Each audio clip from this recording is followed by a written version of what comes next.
शक्तीपीठ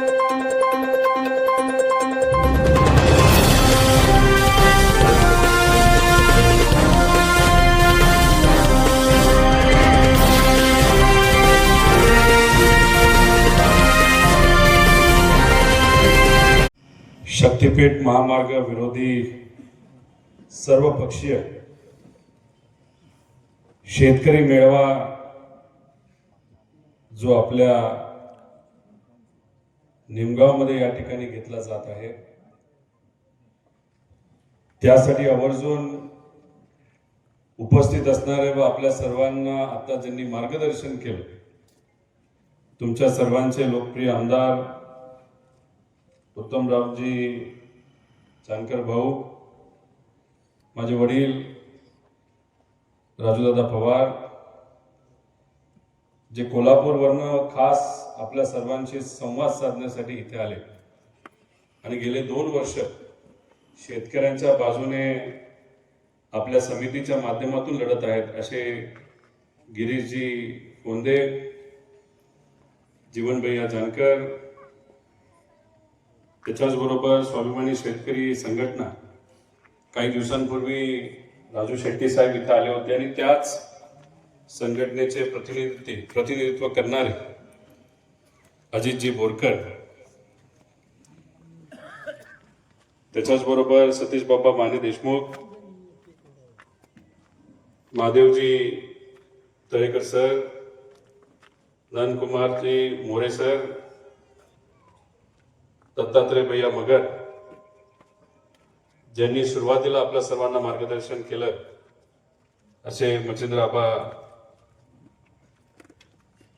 त्यानंतर खास करून आपल्या सर्वांना आपल्या भाषेत आपल्या अडचणी काय असतात, कशा पद्धतीने रस्त्याचा भाव दिला जातो, शेतकऱ्याला दुसऱ्या गावात जाऊन शेती करायला कशी अडचण येते, असं मार्गदर्शन करणारे के पाटील भाऊ, सुभाषजी साठे, रावसाहेबजी मगर आप्पा, लक्ष्मणजी मगर, रावसाहेबजी मगर, हनुमंतजी पवार सर, पांडुरंग भाऊ मगर, संभाजी भाऊ मगर, युवा नेते दत्ताभाऊ मगर, उपस्थित असणारे सर्वच या परिसरामध्ये आणि या 2-3 गावामध्ये राहणारे सर्व शेतकरी, पत्रकार बंधू आणि भगिनी, या गावाचं आणि माझं प्रत्यक्ष आणि अप्रत्यक्षपणे नातं आहे. हे मगरांचं गाव. मगर म्हणजे माझी सासरवाडी. सासऱ्यांचं ऐकावं लागतं, नाही ऐकलं तर घरी काय होतं, ज्यांचं लग्न झालंय त्यांना ते कळून जाईल. हा जो लढा आहे, हा लढा आपल्या सर्वांसाठी महत्वाचा. हा लढा लढत असताना कुठलाही भेदभाव, पूर्वीचा आपल्यामध्ये कुठल्या ना कुठल्या कारणामुळे राजकीय व्यक्तिगत काही वाद असेल, तो आपल्या सर्वांना मिटवावा लागेल. आता या व्यासपीठाकडेच तुम्ही बघा, अनेक असे लोक आहेत ज्यांचं कदाचित आधी पटत नव्हतं, पण तुमच्यासाठी आणि इथं असणाऱ्या शेतकऱ्यांच्या हितासाठी ही सर्व मान्यवर आणि मंडळी एकत्रित या व्यासपीठावर आली. ही खरी आपल्या शेतकऱ्याची ताकद आहे, ही तुम्ही सर्वांनी जाणून घ्या. कारण का हा लढा लढत असताना एकट्या दुसऱ्याला काय होणार नाही. एकटा जर भांडला तर गेला जेलमध्ये, एकटा जर भांडायला गेला तर लाठीचार्ज केला जाईल, एकटा भांडायला गेला तर जुनं काहीतरी कुठलं तरी चूक एखादी केली असेल ती बाहेर काढली जाईल आणि त्याच्यावर कुठलं ते कलम तुमच्यावर टाकलं जाईल. पण तुम्ही एक गाव म्हणून, 4 गावं म्हणून, 5 गावं म्हणून हजारो लोक जेव्हा एकत्रित येणार, कुणीही येणार नाही, कुणीही तुम्हाला हात सुद्धा लावणार नाही, तुमच्या केसाला सुद्धा धक्का लावणार नाही, हे मी तुम्हाला त्या ठिकाणी सांगतो. ही एकीची ताकद आहे.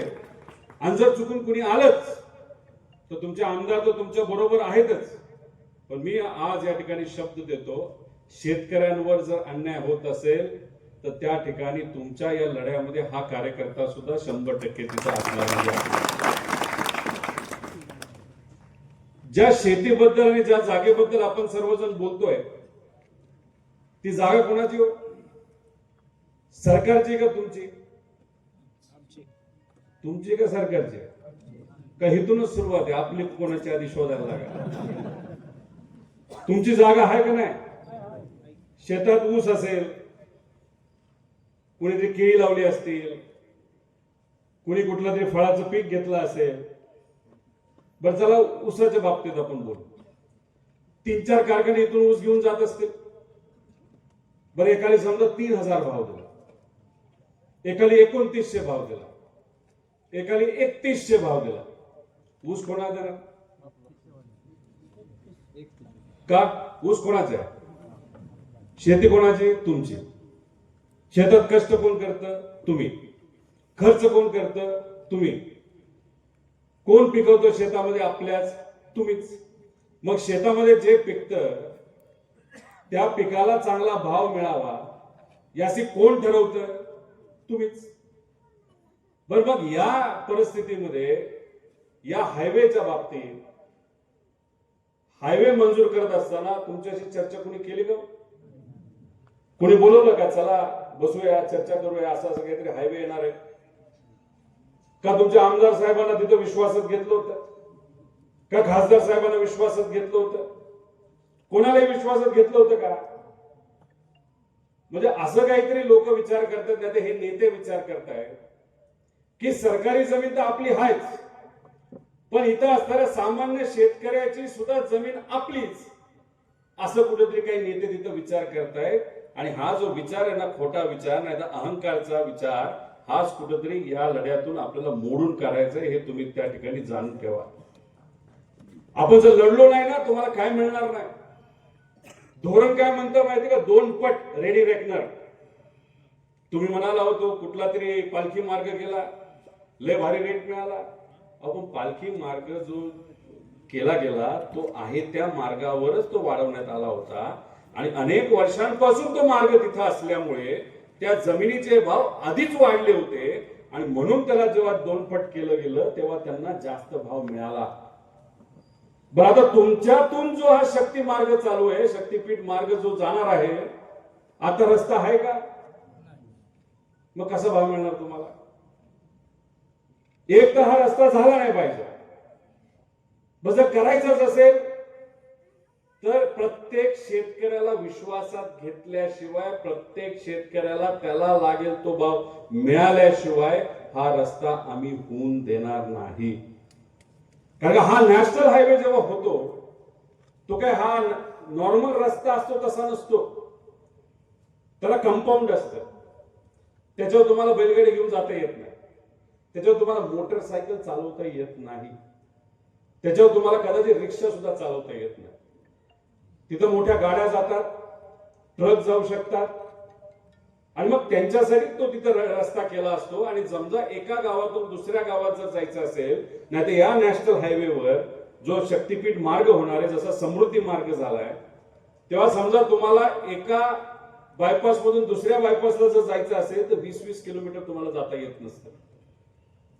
आणि त्याच्यातच मग कुठेतरी अंडरग्राऊंड पास केला जातो आणि मग तिथून आपली आवक जावक होत असते. पण हा रस्ता उंच असल्यामुळे जेव्हा पाऊस मोठ्या प्रमाणात होतो तेव्हा पाणी अडू शकतं, पाणी आपल्या शेतात जाऊ शकतं. त्यामुळे ज्या लोकांची शेती जाणार आहे त्यांची तर अडचण आहेच, पण आसपास असणारे जे शेतकरी ते कदाचित आता बांधावर बसून नुसतं लांबून बघत असतील, त्यांना सुद्धा येत्या काळामध्ये मोठ्या प्रमाणात अडचण येणार आहे. या गोष्टीची जाण तुम्ही ठेवा. तेव्हा जेव्हा मोजणी केली जाईल तेव्हा जसं हे सर्व तज्ञ त्या ठिकाणी बोलतात, जोपर्यंत पारदर्शकता येत नाही, जोपर्यंत आम्हाला विश्वासात तुम्ही घेत नाही, जोपर्यंत आमच्या बरोबर चर्चा करत नाही, तोपर्यंत आम्ही मोजणी होऊन देणार नाही, असंच त्या ठिकाणी तुम्ही सर्वांनी मनामध्ये ठेवलं पाहिजे. पण हा रस्ता कशासाठी केला जातो? जानकर साहेब बोलले, अभ्यासू नेते, त्यांनी सांगितलं हा रस्ता इकडे नेऊ तिकडे नेऊ, पण मला असं वाटत नाही हे सरकार ते करेल. कारण सांगतो तुम्हाला की हा जो रस्ता होणार आहे, जाहीर कधी झाला 2023 ला. या रस्त्याची त्यावेळेची किंमत किती होती? 57,000 कोटी रुपये. किती किलोमीटरचा हा रस्ता होता? 806 किलोमीटरचा. मग ही किंमत वाढत वाढत कितीवर गेली? 86,000 कोटीवर. तुमच्याशी तर चर्चा सुद्धा केली नाही. आकडे फक्त कागदावर वाढत गेले. 56,000 कोटी, 57,000 कोटी 2023 ला. नंतर ते गेलं 86,000 कोटीवर. आणि काही महिन्यांपूर्वी अजून त्याच्यामध्ये कितीची वाढ झाली? तर 15,000 कोटी रुपयाची वाढ झाली. आणि हा नंतर 50 किलोमीटर त्याच्यात वाढवलं गेलं. 850 किलोमीटरचा रस्ता हा किती रुपयामध्ये होणार आहे? 1,01,000 कोटी रुपयाला या रस्त्याची किंमत जाणार आहे. आता या रस्त्याची जरूरत आहे का? तर अजिबात नाही. आमचं एवढंच म्हणणं आहे की या रस्त्याची जी कुठली किंमत 1,00,000 कोटी झाली आहे ना, फक्त 20% किंमत बाजूला काढा. 20,000 कोटी रुपये तुम्ही शेतीच्या पाण्याच्या योजनेवर टाका आणि आम्हाला शेतीचं पाणी तुम्ही द्या, त्याच्यात आम्ही संतुष्ट आहोत, अशी सुद्धा भूमिका येत्या काळामध्ये तुम्हाला आपल्या सर्वांना त्या ठिकाणी घ्यावी लागेल. आता 1,01,000 कोटी रुपयाला हा जो रस्ता गेलाय तो प्रति किलोमीटर किती जातो?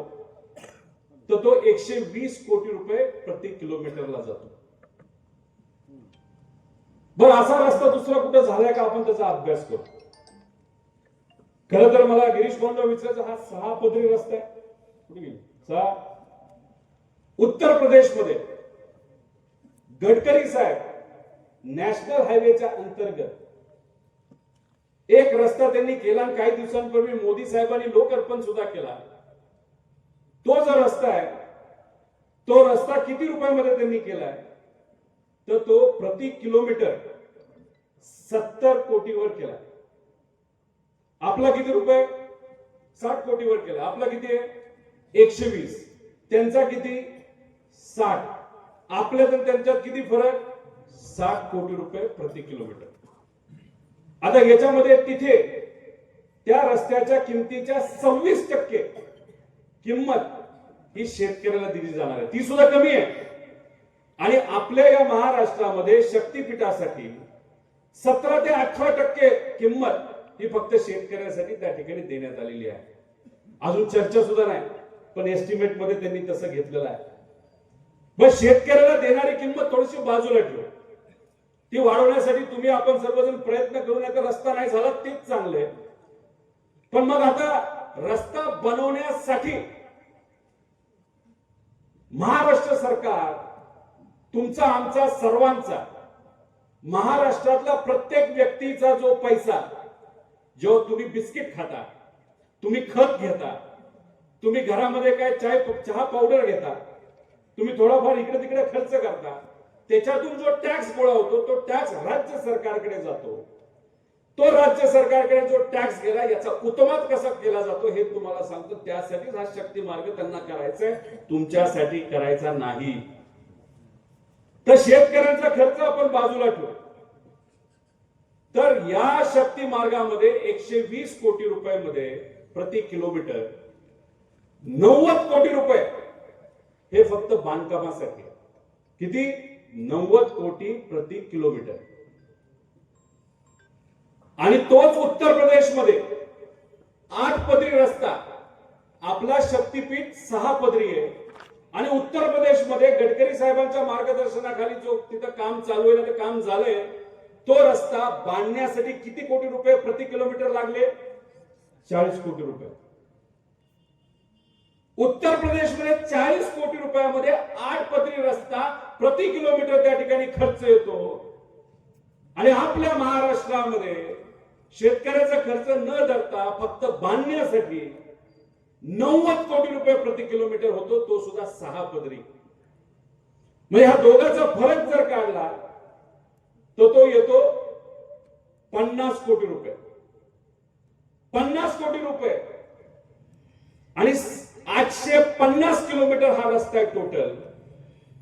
तर 50 किलोमीटर गुणिले 850 किलोमीटर केलं तर या रस्त्यातून जो रस्ता तुम्हाला नकोय त्यातून या राज्य सरकारमधले नेते किती रुपयाचा मलिदा खाता हे तुम्हाला माहिती आहे? 40,000 कोटी रुपये. त्यामुळे मी म्हणालो की चांगलं तुम्ही उपाय दिलाय. जानकर साहेबांनी आपल्या हिताचा चांगला उपाय, पण तो उपाय ते का स्वीकारणार नाही? कारण का या 10,000 कोटीमध्ये त्यांचे स्वतःचे 4,000 मलिदेचे रुपये आहेत ना, 4,000 कोटी रुपये. त्यामुळे ते पैसे ते सोडणार नाहीत. त्यामुळे हा रस्ता तुमच्यावर का लादला जातोय त्याचं मुख्य कारण आहे त्याच्यातून सरकारमध्ये असणाऱ्या नेत्यांना 40,000 कोटी रुपये हे काढायचे. आणि तुम्हाला माहिती माझा स्वभाव, मी हवेत कधी बोलत नाही, पुराव्यासकट कधीच बोलत नाही. आणि हे जे तुम्हाला सांगतोय ना हे पुराव्यासकट सांगतोय. त्यामुळे हे पैसे कमवण्यासाठी तुमचा आवाज दाबण्याचा प्रयत्न होणार. तुम्ही जर आंदोलन केलं तर कदाचित तुमच्यावर लाठी चार सुद्धा तिथं होणार. पण जर 4 लाट्या तुम्ही खाणार असताल तर पुढच्या 5-6 खाण्यासाठी आम्ही दोघं 100% त्या ठिकाणी असणार असा शब्द इथं बोलतो. कारण हे योग्य नाही. अहो, एखादं घर बांधायला महाराष्ट्रामध्ये एका खोलीला 7 लाख रुपये लागतात, तर उत्तर प्रदेशमध्ये सुद्धा 7 लाख रुपये लागले पाहिजे. पण महाराष्ट्रामध्ये 20 लाख रुपये गव्हर्नमेंट लावते आणि तिथं उत्तर प्रदेशमध्ये 7 लाखातच खोली होत असेल तर हा मधला फरक हा असाच काय आम्ही जाऊन देणार नाही. जर हा 40,000 कोटी रुपयाचा मलिदा तुम्हाला खाण्यापेक्षा जर उद्या जाहीर केलं हे 40,000 कोटी रुपये आम्ही इथल्या शेतकऱ्याला देऊ, ते आम्ही मान्य करू आणि ते त्या ठिकाणी त्या गोष्टीचं आम्ही स्वागत करू. पण हे सरकार त्या बाबतीत करणार नाही. कारण त्यांना याच्यातून खूप मोठ्या प्रमाणात पैसा हा खायचा आहे. त्यामुळे जेव्हा केव्हा प्रांत अधिकारी तुम्हाला बोलवतील, जेव्हा मोजणीला येतील, तेव्हा कृपा करून एकटे जाऊ नका. तुम्ही सर्वजण एकत्रित त्या ठिकाणी जाऊ. आता ह्या रस्त्याची चर्चा खूप मोठ्या प्रमाणात होते. मला साधा प्रश्न तुम्हाला करायचा, जे रस्ते आहेत, जे काय गावाला जोडणारे रस्ते, ते चांगल्या क्वालिटीचे आहेत का? पाणंद रस्ते आहेत का तुमच्याकडे? शेत रस्ते नाही. पाऊस पडला तर डोक्यावर माल न्यावा लागतो, डोक्यावर दूध घेऊन जावं लागतं. आणि हे जे रस्ते आपले गाव जोडणारे रस्ते त्याला निधी देत नाही. या महाराष्ट्रामध्ये 25-15 असू द्या, PWD असू द्या, नाही तर जल जीवन मिशन असू द्या, 1 लाख कोटी रुपये हे मराठी कॉन्ट्रॅक्टरचे प्रलंबित आहेत. 1 लाख कोटी रुपये. आणि हे जे मोठे रस्ते आहेत ना, ज्याच्याबद्दल मी आता तुम्हाला बोललो, हे रस्ते महाराष्ट्रातल्या लोकांना काम मिळत नाही. हे मगाशी जसं सांगितलं, आंध्र प्रदेशचा जो काही मोठा कॉन्ट्रॅक्टरला त्यांना ते रस्ते मिळतात, गुजरातच्या कॉन्ट्रॅक्टरला मिळतात. म्हणजे आपला पैसा शेतकऱ्याला तर मिळतच नाही, पण आपला जो काही तिजोरीमध्ये देणारा पैसा आहे हा कुठे जातो? तर हा जातो आंध्र प्रदेशमध्ये आणि हा जातो गुजरातमध्ये. तुमच्या गावामध्ये जल जीवन मिशन आहे का? काम पूर्ण झालं का? पूर्ण? नुसत्या पायपा टाकल्या असतील, आणि पायपा सुद्धा खोल नसतील टाकल्या, वरच्या वर टाकले असतील. ती पाईप कुठे बनली एकदा तुम्ही बघा. या देशात 10 लाख कोटी रुपये खर्च जल जीवनवर झालाय आणि 7 लाख कोटी रुपयाची पाईप वापरली आणि 7 लाख कोटी पैकी 90% पाईप ही सगळी गुजरातवरून आलेली आहे. म्हणजे आपल्या सगळ्यांचा खेळ लावायचा, आपली चेष्टा करायची, आपली मजा करायची, आणि मात्र घर मात्र महाराष्ट्राच्या बाहेरच्या मोठ्या कॉन्ट्रॅक्टरचं भरायचं नाही तर नेत्याचं भरायचं. म्हणून हा जो लढाई ना, हा फक्त तुमच्या जमिनीचा असं समजू नका. जमिनीचा आहे, आपल्याला जमीन वाचवायचीच आहे. पण ही जमीन वाचवत असताना तुमचा कष्टाचा पैसा जो तिजोरीमध्ये आहे तो सुद्धा पैसा तुम्हा आपल्या सर्वांना वाचवायचा आहे. त्यामुळे हा संघर्ष छोटा नसून हा संघर्ष अख्ख्या महाराष्ट्राच्या हिताचा आहे. कारण का जेव्हा तुम्ही शाळा बांधायला जाता तेव्हा सरकार म्हणतं आमच्याकडे पैसा नाही. जेव्हा आमच्या लाडक्या बहिणी तिथं 1500 रुपये तुम्ही देत होता, 2-2.5 कोटी महिलांना तुम्ही पैसे देत होता, त्यातून 1 कोटी महिलांचं नाव काढण्यात आलं आणि टप्प्याटप्प्याने सगळ्याच महिलांचं नाव काढलं जाऊ शकतं. का? सरकारकडे पैसा नाही. आमचा शेतकरी आज अडचणीत आहे, कर्जमाफी शेतकरी मागतोय, पण सरकार म्हणते की नाही आमच्याकडे पैसा आहे.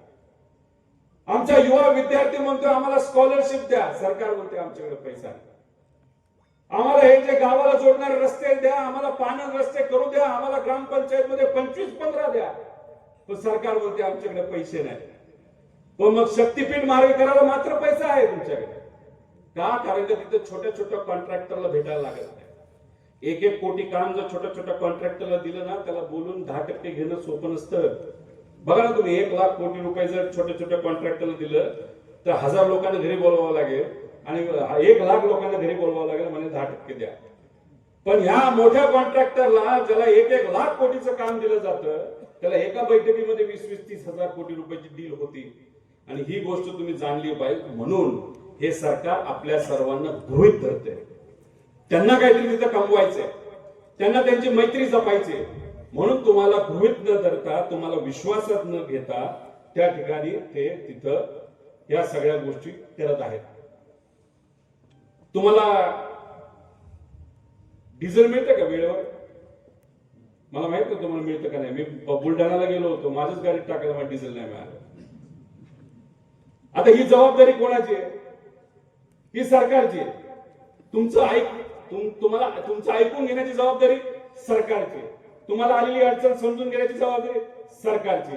तुम्हाला अडचण आली असेल तर ती जबाबदारी सोडवायची कोणाची? सरकारची आहे. पण जेव्हा या सगळ्या अडचणी येतात तेव्हा एक मोठा नेता येतो आणि आपल्याला म्हणतो तेल खाऊ नका, डिझेल कमी वापरा, खत कमी वापरा. आता खत कशी कमी वापरायची? त्यामुळे हे जे काय आहे हे शब्दाचा खेळ आहे. त्यामुळे या विषयामध्ये थोडस लक्ष तुम्हाला आपल्या सर्वांना घालून द्यावं लागेल. हा विषय आम्ही अधिवेशनात अनेक वेळा घेतलेला आहे. याचा विरोध केला त्याचं मुख्य कारण म्हणजे याच्यामध्ये मोठ्या प्रमाणात भ्रष्टाचार आहे. त्यामुळे हे जे काही लोक म्हणतात की झाडं लावू वगैरे, नाही, ते जीपीएस बघतात. ते म्हणजे 2022 हे बघतील, काय म्हणतात त्याला, गुगल सॅटेलाइट.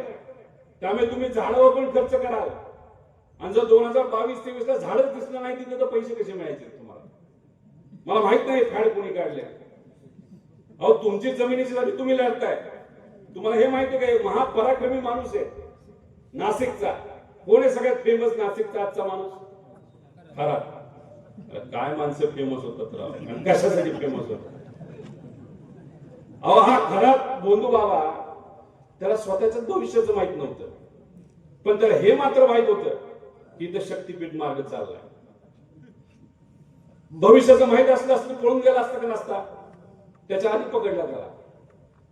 आणि त्यांनी काय केलंय, कळमण नावाचं कुठलं तरी गाव आहे का, सोलापूरमध्ये कुठेतरी आहे, तिथं 11 एकरापेक्षा जास्त जमीन त्यांनी घेतली पूर्वीच्या अलाइनमेंट.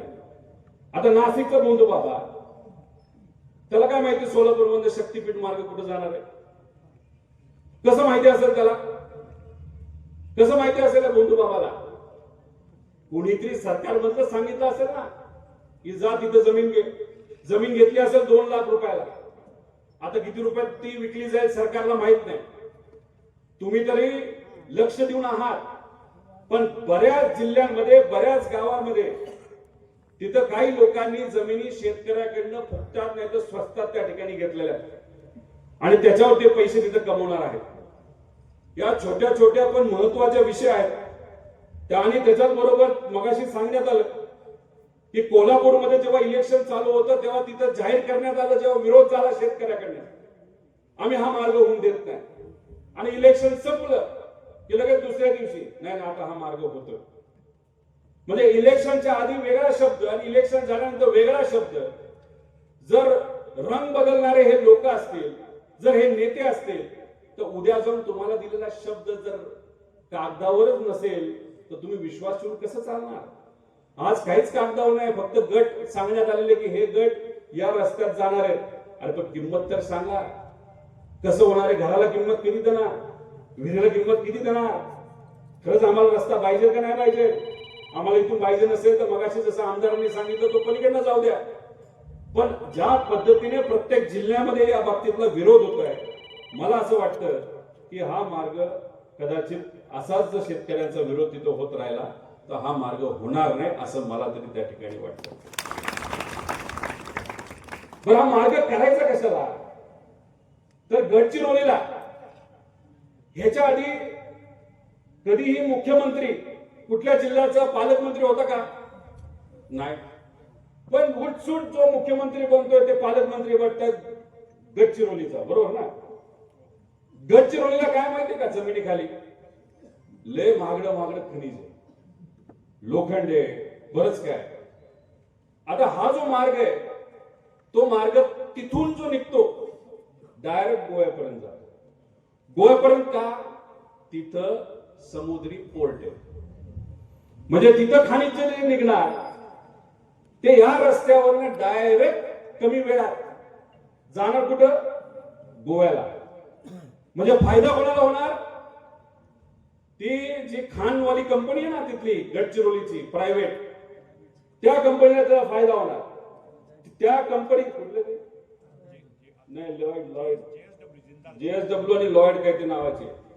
म्हणजे त्याचे ट्रक आज समजा 12 तासात पोहोचतात, त्यांचे ट्रक 8 तासात पोहोचणार. तर पैसा तुमचा वाचणार का त्यांचा वाचणार? त्या खाणीच्या कंपनीचा पैसा वाचणार. आणि त्यांना ह्या सगळ्या गोष्टीचा फायदा व्हावा म्हणून हा रस्ता तिथं करण्यात येतो, अशी प्रकारची चर्चा ही त्या ठिकाणी आहे. आणि ह्याला पर्यायी मार्ग आहे हो. शक्तीपीठ महामार्ग हा विदर्भ आणि मराठवाड्यातील समृद्धी महामार्गाला जवळपास समांतर आहे.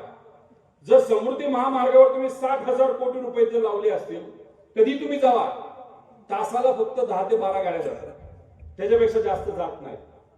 मग कशाला बांधला? ठीक आहे बांधला, त्या 6,000 कोटी रुपये तुम्ही काढले. मग हा अर्धा रस्ता जर समांतर तिथून असेल तर त्या भागात आपल्याला या गोष्टीची करायची जरूरत नाही.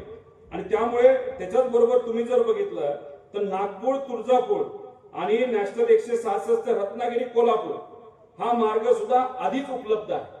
म्हणजे हे तिन्ही मार्ग एकत्रित केले तर शक्तीपीठ मार्गाची जरूरत नाही, अजिबात जरूरत नाही. पण तरी ह्यांना हे करायचंय. आम्ही कितीही बोललो, आम्ही लढणार, संघर्ष करणार, पण जोपर्यंत तुम्ही सर्वजण एकजुटीने या संघर्षामध्ये उतरत नाहीत तोपर्यंत त्याचा फायदा होणार नाही.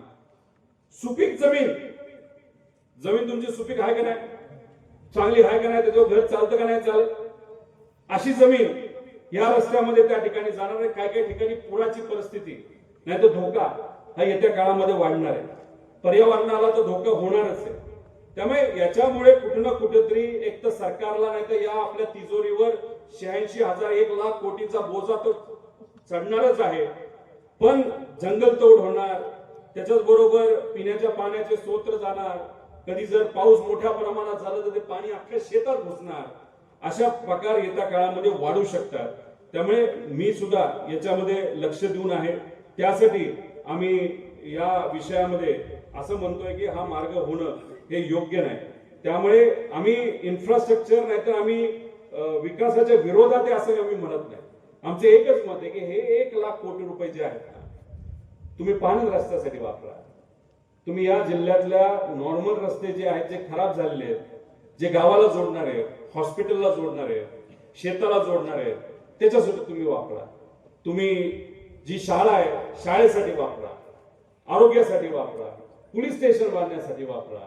अशा पद्धतीने हा पैसा जर तुम्ही वापरला तरच मला असं वाटतं कुठं ना कुठेतरी आपल्या लोकांना न्याय मिळू शकतं. नाही तर एका बाजूला पैसा नाही तुम्ही बोलता आणि एका बाजूला अशा पद्धतीने जर पैसा तुम्ही उडवत असणार तर आम्ही ते होऊन देणार नाही. त्यामुळे पुढचं आंदोलन कधी असेल, कुठं असेल, आम्हाला फक्त तुम्ही सांगा, आम्ही तुमच्या बरोबर त्या ठिकाणी येऊ. त्यामुळे टेक्निकली ज्या गोष्टी समजून घ्यायच्या की प्रांत कार्यालयाने तुम्हाला बोलवल्यानंतर तिथं काय बोलायचं, कसं बोलायचं हे कुठेतरी तुम्हाला सांगावं लागेल. हा, हरकती ज्या असतात जेव्हा केव्हा तारीख निघाली का, अधिसूचना आल्यानंतर 21 दिवसामध्ये तुम्हाला हरकती घ्याव्या लागतील कागदावर, ओपनली नाही. नाही तर उद्या मला भाषण केलं विषय संपला असं नाही. त्या हरकती कशा घ्यायचं ते तुम्हाला 2 मिनिटांनंतर तुम्हाला सांगावं लागेल. आणि त्याच्याच बरोबर काही एक प्रस्ताव जो आहे इथल्या शेतीच्या पाण्याचा, त्या बाबतीत नक्कीच आम्ही सुद्धा याचा अभ्यास करून चांगला महत्वाचा विषय दिलेला आहे. आणि शेतीचं पाणी आलं तर आपल्या सगळ्या अडचणी त्या ठिकाणी सुटत असतात. त्यामुळे इथं तुमच्या या संघर्षाला पाठिंबा देण्यासाठी आम्ही सर्वजण इथं आलोय. जाता जाता एवढंच सांगतो की अजित दादांचा जो ऍक्सिडेंट झाला नाही तर घातपात झाला त्याच्याबद्दल आम्ही सर्वजण प्रयत्न करतोय की दादांना न्याय मिळाला पाहिजे. दुर्दैव असं की ज्या महाराष्ट्रामध्ये गेले 24 वर्ष ते मंत्री राहिले, उपमुख्यमंत्री राहिले, त्याच महाराष्ट्रामध्ये त्यांचा FIR घेतला जात नव्हता. आम्हाला दुसऱ्या राज्यात जावं लागलं, तिथून आम्ही FIR करून घेतला, तो मग महाराष्ट्रामध्ये पाठवण्यात आला. आता आम्हाला ते सांगतात की आम्ही ते स्वीकारणार नाही. काही लोक म्हणतात अरे किती तू लढणार, किती दिवस तू लढणार, ते तुझं ऐकणार आहेत का, ते तुझं काय तू जे म्हणतोय ते तशा पद्धतीने तपास करणार आहेत का. मला त्या सगळ्यांना एकच सांगायचंय की दादा हे माझे काका होते, माझे नेते होते.